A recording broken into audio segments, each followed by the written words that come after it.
Najväčší problém som mala s tým, že jeden agent obslužoval jedného klienta. A ja som potrebovala zvýšiť kvázi tú efektivitu. Potrebovala som, aby oveľa viac klientov bolo oveľa rýchlejšie obslužených, hej.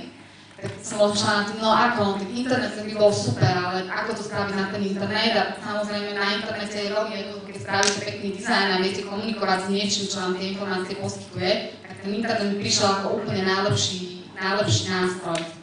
Len problém bol v tom, že dobre, fajn internet, teraz musím zaplatiť nejaký nástroj, ktorý mi to umožní, nejaký komunikačný kanál medzi teda tým, čo budú tie klienti vidieť, a medzi tým rezervačným systémom, ktorý používajú letecké spoločnosti.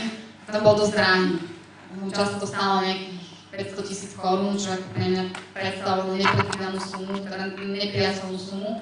A ešte navyše som si uvedomila, no dobre, tak ja vyhodím teraz 500 000 korún jednorazovo a proste čo ďalej, ja už to nebudem o tom word of mouth, ja potrebujem strašne veľa ľudí dostať na ten internet, aby sa mi to naspäť vrátilo do tej situácie a k tým zárukom, ktoré som mala predtým. Nemala som žiadne skúsenosti s tým marketingom, lebo som ho predtým nikdy nerobila.